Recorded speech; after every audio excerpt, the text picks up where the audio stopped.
ഞാനൊന്ന് പുറത്തേക്ക് പോകാനായിട്ട് ഇറങ്ങിയപ്പോൾ എൻ്റെ കൂടെ വരാനായിട്ട് എന്നെക്കാളും മുമ്പേ ഓടുന്ന ഈ പീക്കൂറിനെയാണ് എൻ്റെ ജുങ്കുടു.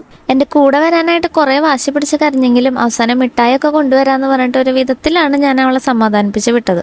പോയി വരുമ്പോൾ പനനുങ്ക് കണ്ടപ്പോൾ അതൊന്നും കഴിക്കാനുള്ള ഒരു ആഗ്രഹം വന്നു. അപ്പോൾ ഞങ്ങൾ അതും കൂടി മേടിച്ചു. ജുങ്കുവിനുള്ള ചോക്ലേറ്റും മേടിച്ചിട്ട് ഞാനും അമ്മയും കൂടി തിരിച്ച് വീട്ടിലേക്ക് തന്നെ വരികയാണ്. പനനങ്ക് കഴിച്ചിട്ട് കുറേ നാളായിട്ടാണ്, എനിക്ക് ഓർമ്മ തന്നെ ഇല്ല എന്നാണ് ലാസ്റ്റ് കഴിച്ചതെന്നുള്ളത്.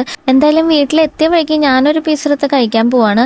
അതിൽ നല്ല സോഫ്റ്റ് ആയിട്ടുള്ള ഒരു ടൈപ്പും ഉണ്ട്, പിന്നെ കുറച്ച് മൂത്തിട്ടുള്ള ടൈപ്പും ഉണ്ട് കേട്ടോ. സോഫ്റ്റ് ആയതിൻ്റെ ഉള്ളിൽ കുറച്ച് വെള്ളമൊക്കെ കിട്ടി എനിക്ക് ഒരെണ്ണം കഴിച്ചപ്പോൾ. രണ്ടാമത് കഴിച്ചപ്പോൾ മൂത്തിട്ടുള്ള കഴിച്ചപ്പോൾ നന്നായിട്ട് കടിക്കാനൊക്കെ ഉണ്ടായിരുന്നു. എനിക്ക് അതാണ് കൂടുതൽ ഇഷ്ടമായിട്ടുണ്ടായിരുന്നു. അങ്ങനെ എൻ്റെ കഴിച്ച് കഴിഞ്ഞിട്ട് ഞാനൊരു പീസും കൊണ്ട് ജുങ്കുവിൻ്റെ അടുത്തേക്ക് പോയതാണ്. അപ്പോൾ ആള് കുളിച്ച് സുന്ദരിയായിട്ട് നല്ല ഉറക്കത്തിലായിരുന്നു.